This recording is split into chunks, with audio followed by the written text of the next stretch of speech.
What was the moment that like changed everything in terms of perspective? So I just dropped out, and then I did just bad stuff. I was like, partying, like smoking stuff, and hanging around with bad people that also didn't have any ambition to do anything. You've been doing so many things, but who were you before? And I don't want to be rich by 50. I want to be rich early. I also started working in a grocery store. Today we're going to talk about money, crypto, and mindset. And the truth, most people are too scared to hear. How do you think that young people have to get focused? Meme coins, I would say, it's definitely a no-go if you want to get rich quick, because you're just going to get poor quick. There's more competition. If you have lower goals, you're competing with more people, because most people have low goals. You were already saying that it's going to be above 100,000. Yeah, I told people. Wow. Yeah. And even now, like, I am 100% convinced Bitcoin will go above $1 million. Mindset or math? Mindset. Comfort or growth? Growth. Welcome to the DealMaker Show, the only show in UAE where you're going to understand how to invest and what's the next move. Today's guest went from being a grocery store cashier to building a global crypto empire to influencing millions of investors worldwide. Some people say he's a genius, some say he's crazy, but no one can ignore him.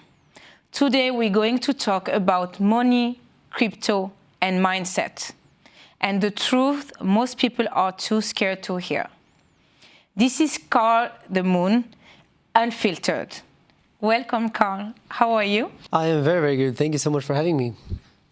So, Carl, I wanted to understand, and I want the audience to understand who you were before Carl Moon and your journey to become one of the very influential people just listen to you for financial advice on the crypto and on lifestyle. You've been doing so many things, but who were you before? I mean, very long time ago, when I was a teenager, I was just in school like everyone else. I was struggling a little bit in school, early school, because I had issues with ADHD, so I was often very bad at focusing in school. So my grades were not the best. And then when I had quite low grades, I had maybe like only one A, and the rest was like mid to low. Then I asked my dad, actually, for the final year in like high school, I asked him, can I please get, I think it was like a few dollars per A, and he said, yeah, sure, if it makes you work harder in school, sure, because I only had one A, so I thought maybe I'll get 5, Okay. But then that year I actually put my mind to it, and then I did straight A's that year. Everything except sewing class. This I got like a B or C or something, but everything else I got straight A's. So then I got actually quite a good chunk of money from my dad for being a teenager, but then in the next stage was like upper high school, or whatever you call it. In Sweden it's called gymnasium. Then I just didn't have the interest. Yeah, like I have a very hard time focusing when it's not something I'm interested in, and that's very common with people with ADHD. Like normal people, they know they have to do it, so they can do it. But someone with ADHD, if it's not interesting enough, it's almost impossible. Especially when it's time consuming over a long time. So I just dropped out, and then I did just bad stuff. I was like, partying, like smoking stuff, and hanging around with bad people that also didn't have any ambition to do anything. So that was hanging with the wrong crowd, basically. Yeah. So that was like a little bit of a dark period. So that was way before who I am today. But then, of course, in between there, I also started working in a grocery store. Okay. Because my parents forced me. Actually, they told me, like, Carl, you're just chilling in the basement all the time at home and doing nothing. Like, you have to either go back to school or go get a job, Yeah. So I actually applied to one job, the grocery store, and I got the job immediately, which was lucky. Good. Yeah, I was lucky. Yeah, amazing. And so I worked there for 3 years, actually. Okay. And when you like were kind of, if we can say like broke, like, you know, you were working as a cashier, what was the moment that like changed everything in terms of perspective? So ever since I was a kid, I always wanted to be rich. Every now and then with my family, we were going on like small vacations to France, and then we took a car over the day to Monaco, you know, and I saw the yachts and the people and the cars. And we did that at least, I think, 2-3 times when I was very young. So that inspired me like crazy. So Monaco is a very inspirational place for me, and has a deep connection for me in that sense that The Millionaire Islands, so definitely give some... Yeah, it's like I think 1 out of every 3 people that live in Monaco is a millionaire. So it's like basically mostly millionaires there almost. So it's crazy, and it made me inspired since a kid. But then I never really had the mindset to really make it happen. I just knew that at some point I'm going to be rich in my life. I just want to be rich. And successful and proud of myself. But eventually when I was working in a supermarket, I realized that years are going by, and the more I wait, the older I get, and I don't want to be rich by 50, I want to be rich early. So I just started looking online for answers to what I could do to become rich, and I very quickly found the law of attraction. And actually, I feel like the law of attraction, it actually found me, because it was like it was searching or telling me to use it. I was getting clues, you know, a little bit here and there about... Interesting. Yeah, it was a bit strange, but also in a way that I knew that this I have to try. I have to do this, because it sounds like... it feels like not only is the answer, but it feels like the universe is telling me I have to do this. Yeah. So... I started researching the law of attraction. I read a few books. I watched a bunch of content from famous people, entrepreneurs, actors, you know, people that have actually used the law of attraction. Jim Carrey is a good example. I watched videos when he said he visualized making a lot of money by writing a check to himself and put it in his wallet for like $10 million. And then just a couple of years later, he landed his movie, I think it was Dumb and Dumber, or something like this. And that was 10 million, and he could go and actually cash the check, you know.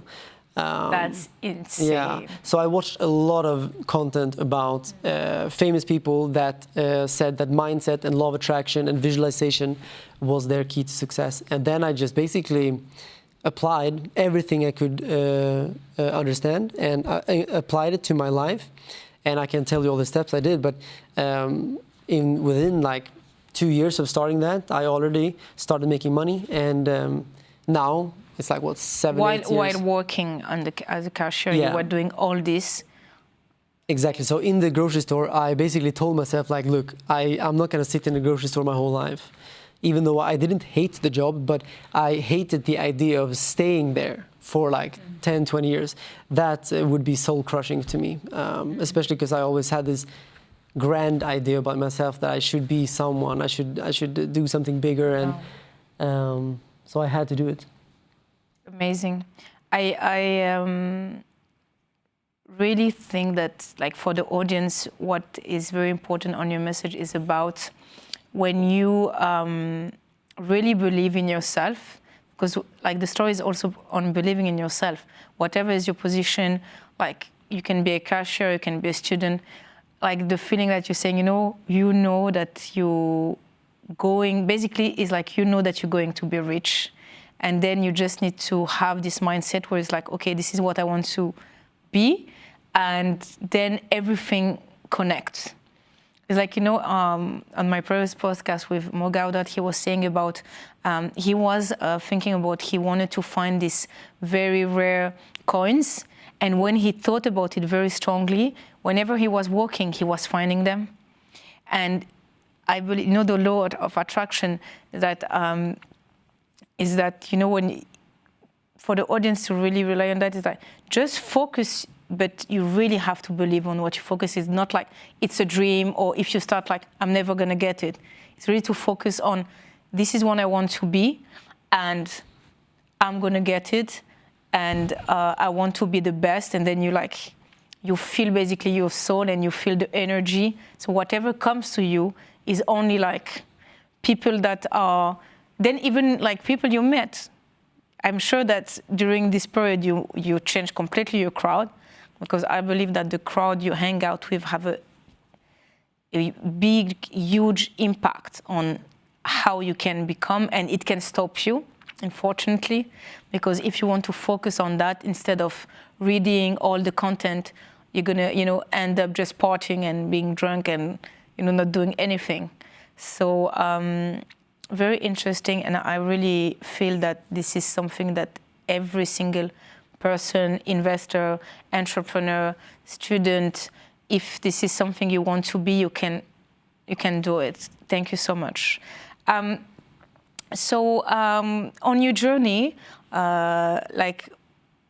what was the decision where you're like, okay, now I've done it, now I'm making money, and now I'm going to trust that I can become, a millionaire? Because there's this stage where you start making money, and then I feel you need to refocus it a little, because then you know that you have the means, but it's more scary. Because when you don't have money, I'll say that if you lose, there's nothing really to lose.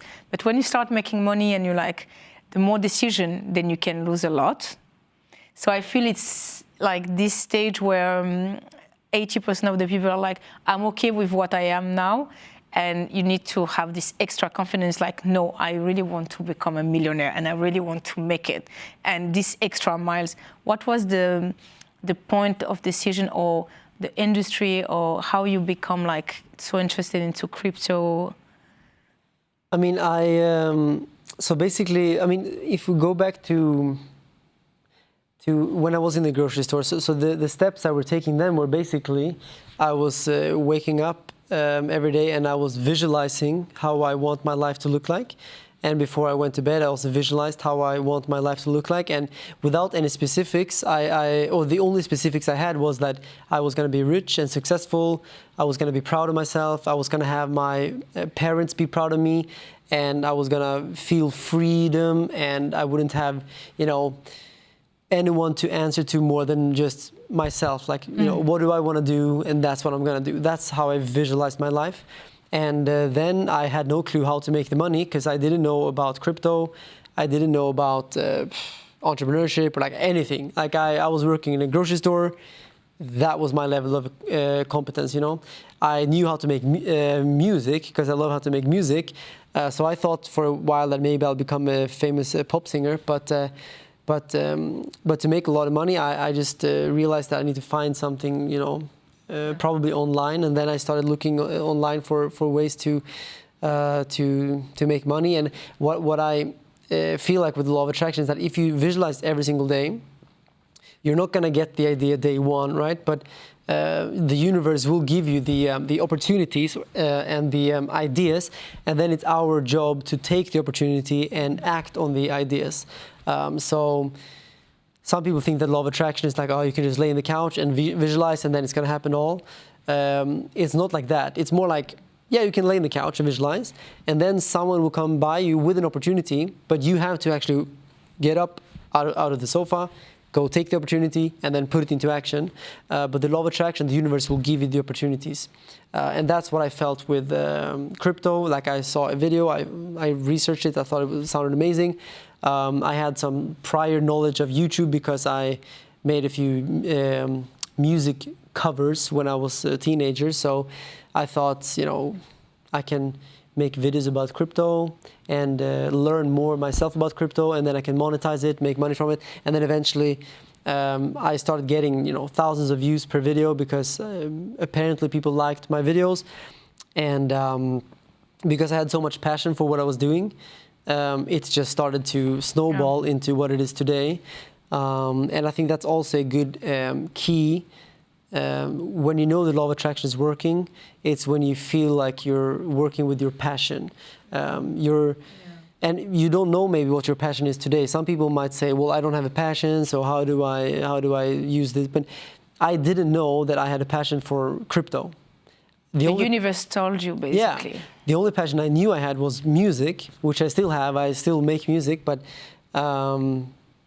yeah, I found passion through Bitcoin, basically. So Bitcoin is one of my biggest passions, because Bitcoin transforms the whole monetary industry and is very important for humanity, actually. So that was such a cool journey. And then I guess over time, when I was making money, I was realizing, oh, cool, this is working now. Like I'm making money from this. And I remember actually when I started visualizing, I told myself, because I was a bit skeptic about the law of attraction, because I think everyone is. It feels like it's too good to be true.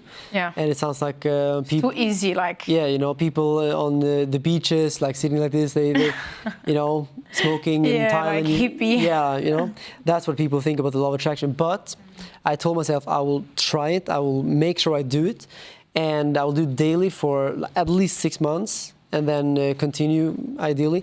And then I told myself, if I start making money more than like $3,000 a month soon from anything, then I know it's working. Because I knew that from where I am today, back then, there is no way I'm making money, because I'm in the grocery store, no education, you know, like really nothing, you know. So I knew that if I start making money from something, it must be the law of attraction. So when I was actually making that money, like $3,000, $4,000, $5,000 a month from online, from YouTube and all this stuff, I was like, wow, this works. How old you were at this time? At that moment, I must have been like 21, 22 maybe, 23 maximum. I mean, $4,000 extra is amazing. This is what people like manager in bank get in Europe. Exactly. So, because I was already in the grocery store making 1.5K maybe a month, ranging from 1.3 to 1.8 depending on the month. And then additional 3.3 or 4K a month. It's huge. Yeah, so that's when I was realizing, like, look, I actually make money that I can now. I could actually quit the grocery store. Yeah. And then I could travel. But I was a little bit afraid of quitting the grocery store, because it was a bit of like, you know, the unknown, you know, a little bit. Yeah, of course. You're like, now it's working, but what if it doesn't? Something like this, you know. So I didn't have like full faith. But then I felt like the universe was kicking me out of it, because I was getting a little bit lazy on the job. I was like sometimes looking on my phone, checking crypto prices, you know, while being in the cashier. Because I was actually making money there, you know. I'm making 4 times your salary. So. Yeah, and then actually on the CCTV, one of my managers saw that I was lazy, and he said, look, he showed me in the video, like he took me to his office and said, Carl, look at this. I can see you here in the cashier. You're on your phone. This is not. There was no customers, but when you're not having customers, you're supposed to like do other stuff. Yeah, you know? yeah, obviously. But I was like, yeah. So he said, this is not good. Like, if you continue like this, better you just go. You know, like I think it's better you just resign. You know. And I said, fine, I'll just sign. I'll resign. So I didn't technically get fired, but it was a bit of this. You had the choice, and you were just. I mean, I just felt like, okay, it was a good time to. I meant to leave, you know. So I left, and then I actually immediately booked a trip to a crypto conference in Mexico. Wow. In Acapulco, yeah. That was a big, wild thing for me to do, because I had never done something like that before. Going somewhere on my own, with my own money, booking everything myself. And it's so far. Wow. Very far, yeah. That was a big key moment for me, because then I knew the world was big, you know. So that was cool. And then I knew I can do anything, basically. And then you started to make more money and be more successful. Yeah, I started getting to know more people, and my mindset was growing a lot, yeah. That's amazing. So because you were mentioning, like, you know, like that you were getting lazy, but what do you think now that young people today, they are more like lazy, or they are just stuck in the broken system, you know what I mean? Because now there's like less job opportunity. At the same time, there's a lot of financial opportunity with like crypto. But what do you think about the younger people now, on how they're doing, and how you think we can motivate them to get up and, you know, work properly and ensure that whatever opportunity they get, you know, like you mentioned, you have to focus and like use the law of attractivity or manifest, or I call it manifestation, but it's fine. So what do you think that, how do you think that young people have to get focused? Because now they see millionaires that are 19. So I feel everyone is like frustrated, but not focused, if it makes sense. I mean, I think it's important, first of all, like, in order to make it in life, we first have to decide that we want to make it, right? So some people, they are stuck in the concept of maybe their parents or teachers, where they say like, you should have a job and your goal in life should be to get a manager position in a job, or your you know, there's a lot of agendas out there where it's like, you know, making people just feel a little bit complacent with where they are. And like, you know, even this thing today where like everyone says it's okay to be overweight, for example. Like, sure, like it's not like very bad like someone is maybe, but should we promote that it's good to be poor and overweight and all these things? Like, no, I think it's better that people feel like, I want to be successful, I should be successful, I deserve to be successful, whether it's with health or with money or whatever. Like, why not be the best version of ourselves? Why should we settle for something which is not perfect? You know, and that's first step. Like, do you want to be rich? Perfect. Okay, then let's go out and get it. You know, some people, they say, well, I don't want to be rich. Like, rich people are unhappy anyways. You know, and those people will never make it. You know, because they have the wrong mindset. The programming is set in place in the wrong way. But it's easy to change the programming. It's just, but that's step one. You have to want it. Want to be successful, to become successful. And for young people, like, I mean, I think instead of me like telling people which industry to go to, because I know that for me crypto worked very well, but doesn't mean that it's good for maybe you or someone else, because crypto, you have to have passion for crypto to make it in crypto. I think most people lose money in crypto.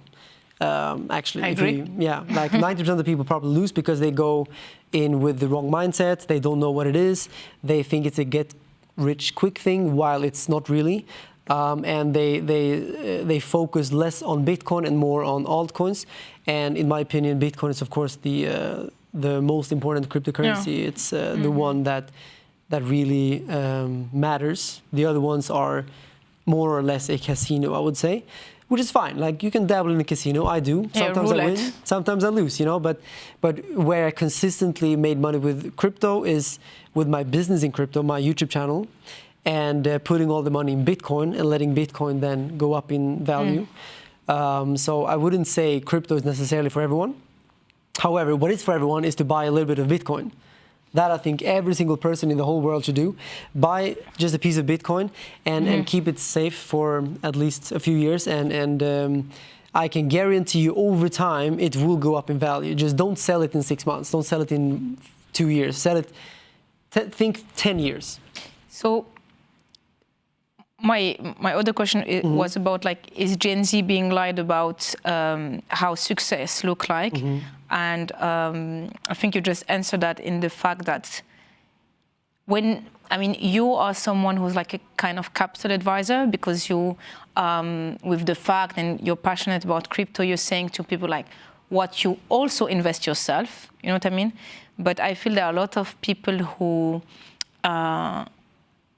confuse the Gen Z and the younger generation, because they're like, oh, whatever you invest, you're going to make money. They don't tell them that, like you mentioned, 90% of the people will lose money, which is, like you mentioned, casino, a gambling game.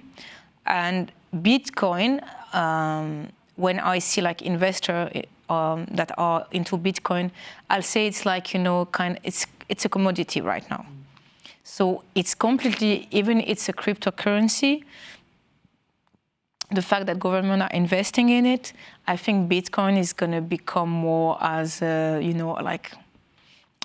commodity, if like gold, you know what I mean? Like, where you just buy and store it and that's going to become an asset, which is an asset right now, compared to other cryptocurrency, which can, yes, you can make 100x, but you can also just lose everything.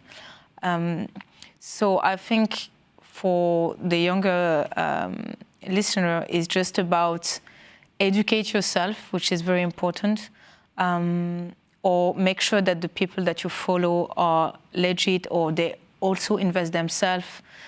Because whenever I meet people and they're just like, into the crypto, I feel every year they are doing a completely different crypto, and, and whatever they were selling now is like, the value is zero, and they don't care because they just, make money and they exit. So it's a very, like you mentioned, a gambling game, but I feel very, very less people are saying that. Everyone is like, you want to be 17, just quit school and you become a crypto millionaire, and then you will be in the yacht with the beautiful girl in a yacht in Monaco, or yacht in Dubai. Yeah, exactly. There's this, we're lying a little bit to our the youngest, and they are so frustrated. Yeah. I agree, because it's not really like that. And especially the young people, they usually go to meme coins. And meme coins, it's exactly like you described. It's just people that create tokens out of nowhere. And these tokens become valuable in day one, and then they just disappear. That can also happen to legit projects, right? But with meme coins, it's really not a legit project. It's just nothing. It's really nothing. And many Gen Z people probably go to meme coins, and then I think probably 98% of people lose. And then out of 100 people, maybe there's 2 people that made a lot of money, probably because they were insiders. And then they are the example, right? And then people think everyone makes money, but it's really not the case. And back when NFTs were a big thing, I was telling people publicly on my channel that, sure, buy and sell NFTs if you want. It is a casino, it's gambling. But I told people, within a few years, mark my words, they will go down 99% in value and they will vanish, And now, 4 years later, it's exactly how I said it. It's down 99%, and most NFTs are completely worthless.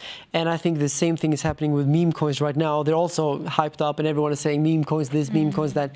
But in a few years, I think they're also going to be worth close to zero, 99% down. The only meme coins that were going to be worth anything might be, Dogecoin, maybe Shiba Inu, maybe those top 3, maybe, especially Dogecoin, because it has this history of being, the first meme coin, But you mean it's like they are building legacy? Because in this game, I feel is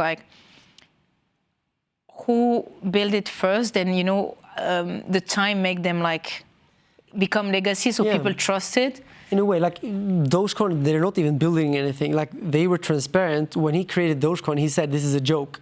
Don't buy this.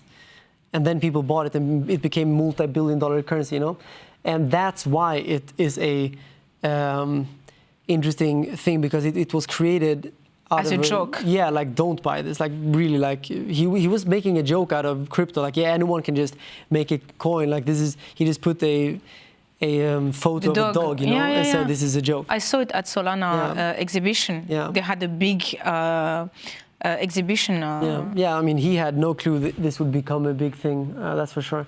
So that cannot really be replicated, right? People making meme coins today, they have the intention to make millions of dollars and then sell. But when they sell, of course, someone has to buy, and then they, in order, then have to lose, So meme coins, I would say, it's definitely a no-go if you want to get rich quick, because you're just going to get poor quick. Yeah, and what, because now we are more into the investment advice, Trump, when he become president, you're talking about meme coin, he launched his coin and make $1 billion. Yeah, that was crazy. So I would say that mostly people are listening are yes, but this guy. So for me, it's more if a president, especially in US, launch anything, if you want to make a quick move, you can do it, because he is the only person that is making gold move. Literally, before he was elected, they say that, the first time he was elected, the gold went down. And again, when he was elected, the gold went down. So everyone was buying, because then after it went up. But I feel now it's also a political, before it was really it's like geek, crypto. Now the politic, Trump Jr. is like a big advise, like he advises and he loves crypto and he comes to the conference. So from the time that you invest in crypto and now, what you feel is like completely different. And as I mentioned, for me, I feel the Bitcoin is going to become a commodity. More and more governments are buying it.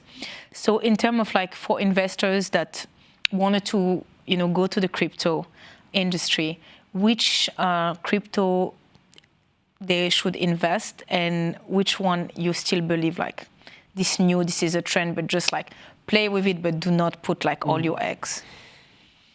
So for me to recommend something, which I never really do, like I don't like recommending things. Sometimes I tell people what I'm buying, but then it's not really a recommendation. But if I really have to recommend something, then I can only recommend Bitcoin, because Bitcoin is the only crypto that I know will go up in value over time, because it's designed that way. And even now. Yeah, it's still early. I think we're still very early. Yeah, Bitcoin is worth now less than $100,000. Jeremiah, he bought it was $1. So when I see the price now, I'm like, it's too late. I know. You still think it's so early? Yeah, exactly. My good friend Da Vinci, he even mined Bitcoin below $1. So he was mining when Bitcoin was worth like 50 cents, So he was making like 50 Bitcoin per day or something, which is crazy. So yes, people look at that and then they think it's too late. But back like 7-8 years ago, when I was making videos on YouTube, Bitcoin was at $3,000, and I told people, Bitcoin was at $1, now it's $3,000. People say it's too late, but it's not. I told people, put everything you have in Bitcoin, because I said I'm doing that. I was literally putting everything I earned and had earned earlier, or most of it at least. Some of it went to physical gold and silver. But anyways, put everything into Bitcoin. And I told people this will go above $100,000 in a few years. That's just a fact. When was that? When you were advising? 2018, 17 even. 17, 18, 19. So you were already saying that it's going to be above 100,000. Yeah, I told people it's like guaranteed. I told people it will happen. Just put money there. It will. And then maybe I thought it was going to happen a little bit sooner than it happened actually. But it did happen eventually. Still a good thing. Yeah, better late than never. Yeah. And even now, like I am 100% convinced Bitcoin will go above $1 million. So it's very early then in that case. Yeah. Because you're talking about 100,000. Yeah, so it's 10x at least. It's like 12, 13x from now. And I think even further, I think it can go up to $5-6 million, maybe even higher than that. Maybe then we have to wait 30 years. We have to wait for the monetary system to collapse, which I think is going to happen very soon. But Bitcoin will go up to astronomical figures. I think Bitcoin deserves to have similar market cap of gold. So that would put Bitcoin towards... Instead of oil, you think that the Bitcoin is going to be the one that... now the gold is on the also the oil. So now you think the Bitcoin is going to be more, like you're going to buy oil with Bitcoin. I think it will take many years before we see countries and... But if the system collapses, it's going to be the only currency that can not be hacked. If all the financial system just go down. It cannot be hacked, but also it's also important fact is that Bitcoin is not a political money. If you look at the dollar, it's highly political. Yeah, so China don't want to buy dollars, Russia don't want to buy dollars. Exactly, so they're looking for an alternative. They can use gold, but gold, if you want to move billions of dollars worth of gold... It's too difficult. Yeah, because it's physical, so it can be stolen and... And it's just very costly also. If you want to send $3 billion worth of gold, I have no clue how much it would cost, but I'm thinking millions of dollars in security and transportation, blah, blah, blah. With Bitcoin... Multiple plane. Crazy, but with Bitcoin, you can do it, and moving $1 billion worth of Bitcoin would cost you probably $2. The transaction fee is close to nothing compared to even the banking system, where in the banks you will probably pay thousands of dollars for such a transaction. So Bitcoin is better than gold and the dollar in basically any way I can possibly imagine. The only thing which is now a disadvantage is it's a little bit harder to use for people. They're a little bit not so used to it, but that can change easily. And also that Bitcoin, so basically, if you look at Bitcoin, it's still more volatile than gold and still more volatile than cash, right? But that changes also. So the moment Bitcoin becomes bigger, volatility goes down and people will be more used to it. So I am very confident it will go up more. Excellent. And I saw in your latest video that you were also buying silver. Mm-hmm. Because, I mean, everyone is saying that, silver is the new currency, and with the AI and with the, all the technology, silver is one of the biggest component that people will need. So what do you think about that?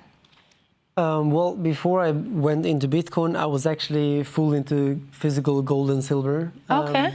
So with my life savings before, even before grocery store and before crypto, I put all of that money into gold and silver, which I still have, which is what you saw in that video on the Moon Show, which is my YouTube channel, where I talk about crypto. And I think silver and gold are also undervalued compared to where they should be, because the monetary system was previously backed up by gold. Yeah. And then they cut the ties, and then they've been printing more money than there's gold to back it up. So the amount of money in the world, in terms of fiat money, vastly is bigger than the gold supply. So if gold were to basically recapture what it should be, then it would also go up like 5 to 10x easily. So I think gold can go up a lot. And silver, obviously, is also very valuable and seems to be also more undervalued even than gold. I mean, it's more accessible. Obviously, like if you're, let's say, you're a student, or you just have your first job, like obviously it's easier to buy silver than gold in terms of money, but that's why I think everyone is excited about the fact that silver is going up. Everyone is more excited because if you want an ounce of gold, it's not the same price as an ounce of silver. So it feels more, accessible for the mass people, right? Yeah. Yeah, I think silver and gold are both going to go up a lot. I've been saying that also since 2015, actually, because that's when I was buying my gold and silver. So then silver was worth, I think, like maybe $15 per ounce. Now it's like $90 per ounce. Wow. And gold was also worth like maybe 1,000. Now it's 4,000. So back then I was telling all my friends and my parents, like, you have to go buy gold and silver, but no one was doing it. But yeah, so now finally it's pumping crazy. So thank you for all the advice, and obviously this channel is not for giving, like, we're just talking about what's trendy, and please educate yourself if you want to invest. Be careful on whatever you want to invest. So this is also what you invest in personally. So just to remind all the followers that whatever you invest, just get educated. Now that we talk about like investors and we talk about what to invest in, I want to talk about, like we talked about you before. So now you have your channel. You also were doing lifestyle. Now you're doing also your singing, which is, you just told me before, that is also your passion. Mm-hmm. I think it's very important to say to people that you don't need to be interested and passionate only about one thing. And because the old system was like, you're a banker and you're only interested in banking and you're very disciplined, I feel that now everyone is more, you can have multiple facets. As long as you're passionate about it, you can be a crypto geek, and then you can be a very extrovert and love singing, and at the same time you can like, I don't know, have a passion for history and know all the president and all the country and whatsoever. So I feel it's very important to say this message because people like to put you in, in a case. So that's why I feel it's important for you to talk about the fact that you have multiple, passion, and we can talk about also your music passion. That was the first one, actually, right? That was my first passion, yeah. I actually, when I was a kid, I had the dream I wanted to become, like Justin Bieber or someone like that. Okay. But then I went into crypto instead. But now that I made a lot of money, I have money now and I have my freedom that I always wanted. So now I'm actually writing a lot of music since 3 years. So I've already written enough songs to probably make like 2-3 albums. Amazing. Yeah, so I love songwriting. So that's my biggest passion, to write songs and sing. So that's what I really love. And essentially, yeah, I think it's important to connect to our true passions and what we love to do, and try to, if we want to make a career out of it and make money from it, then we have to, of course, try to monetize it. But for me in music now, it's not about monetization because I made money with crypto. I don't need to make money from music. I think with music, I will just be spending money.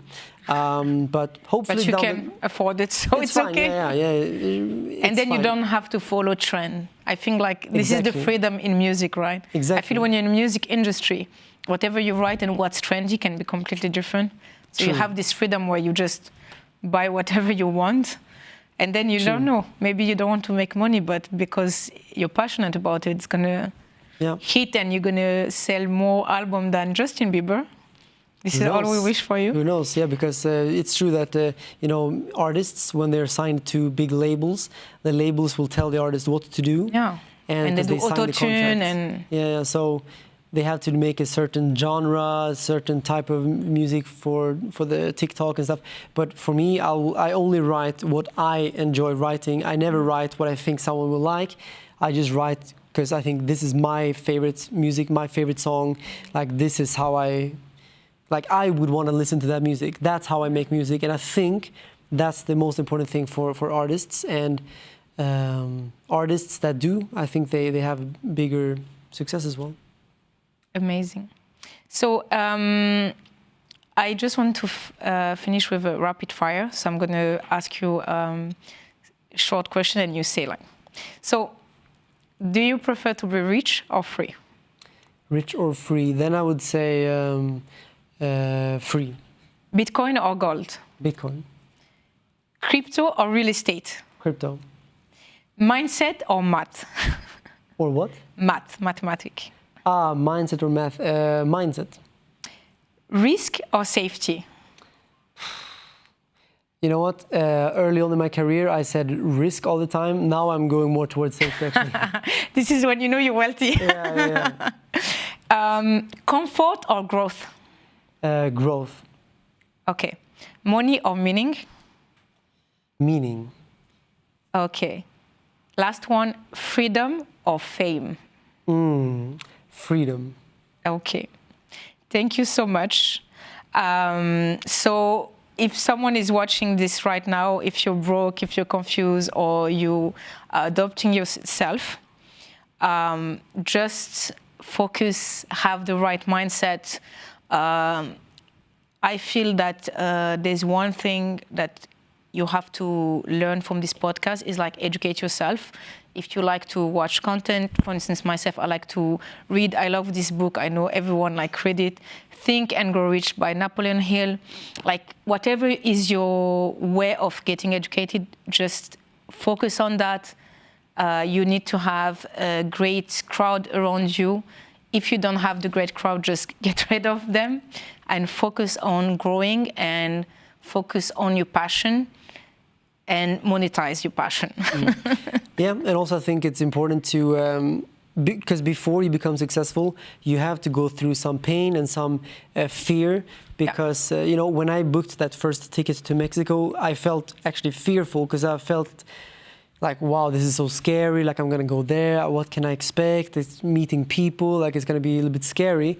But I think when you grow the most is when you feel like you're... Push the boundaries. Yeah, because when you go out of the comfort zone, it's going to be fearful and be painful. And I think that's when you grow the most. So I think we should actually target situations where we feel uncomfortable, because that means we're doing something we're not used to, and then we're learning, we're growing, you know? Because if you look at me now, like I can sit in a podcast and speak easy and everything, like nothing complicated. But look at me a few years ago, I was terrified of doing that, you know? But to become who I am today, I had to go through a bunch of video recordings and podcasts and things to learn how to do it, and then so you learn the most by going through it, being uncomfortable, and feeling nervous, and then doing it, and then after you feel amazing. So the reward comes in the feeling after. Yeah.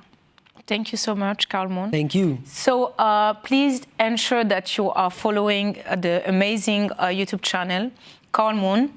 And thank you so much for being here. Thank you. It was an amazing chat. So guys, make sure that you educate yourself. Make sure that whatever you write as your goal should scare you. Something that is beyond the normal. I always say that shoot for the, you know, shoot for the star, for the moon, and at least you get the star. Yeah, exactly. Yeah, I think exactly. You have to aim extremely high. Yes. So I think aim the highest you possibly can, and then you will also, because the funny thing is that there's more competition. If you have lower goals, you're competing with more people, because most people have low goals. Agree. So if you just have the goal of making a promotion, then you have millions of people that have that same mindset. But if you think in terms of millions or billions, there's very few people that even dare to be there, and there are very few people that are there. So it's actually less competition. So in a weird way, you can almost say it's easier to become very wealthy than to just get a little bit of promotion, because the competition is less. Yeah. And there's always this thing that I say to my friend: the limit, the only limit from human is the mind. So be limitless, and whatever you want to achieve, why not? 100%. Because I keep having successful people, and there's one thing that everyone say is like, they were fearful and they never believe that there is a limit to the success. Educated, not educated, coming from, you know, very poor background or for rich background, they always were fearless, and they always believe that they can achieve, they can do it. Like you mentioned, since you're little, you're like, I'm gonna be super rich, and I'm gonna be on those yachts in Monaco with my name on the yacht or whatsoever. So thank you so much. Thank you. Thank you guys for following, and hit subscribe for Carl Moon and next DealMaker Show. Bye.